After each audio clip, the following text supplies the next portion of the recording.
ষোলোই ডিসেম্বর আমরা সবাই জানি বাংলাদেশের স্বাধীনতা দিবস, কিন্তু আসলে এই 16ই ডিসেম্বরের যে স্বাধীনতা দিবস আছে, এই দিবসটা আমাদেরকে যতক্ষণ আনন্দিত করে তার চেয়ে বেশি আনন্দিত করেছিল ভারতকে।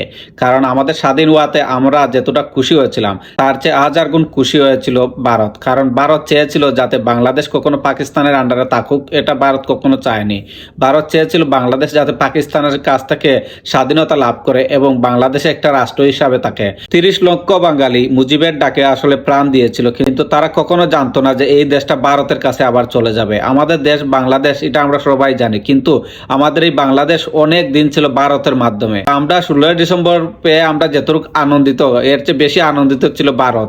আর এই স্বাধীনতা শুধু ভারতের জন্য, বাঙালির জন্য না। বাঙালি শুধু প্রাণ দিয়েছে, বাঙালি না বুঝে প্রাণ দিয়েছে। যার ডাকে আসলে সাড়া দিয়েছিল সেই ভারতের এজেন্ট ছিল। যার ডাকে 30 লক্ষ বাঙালি প্রাণ দিয়েছিল সেই মানুষটাই ছিল ভারতের এজেন্ট। আর সেই মানুষটার ডাকে 30 লক্ষ নিরীহ বাঙালি কিন্তু প্রাণ দিয়েছিল। তাদের অনেক মা বোন ঘর বাড়ি ছাড়া ছিল, কিন্তু কার জন্য প্রাণ দিল, কার জন্য ঘর বাড়ি ছাড়লো, কার হাতে আমরা দেশটা পরবর্তীতে তুলে দিলাম। স্বাধীনতার পর কে আমাদের দেশটা চালিয়েছিল, সেই একটা ভুল মানুষের জন্য হাজার হাজার মানুষ প্রাণ দিয়েছিল, লক্ষ লক্ষ মানুষ প্রাণ দিয়েছিল।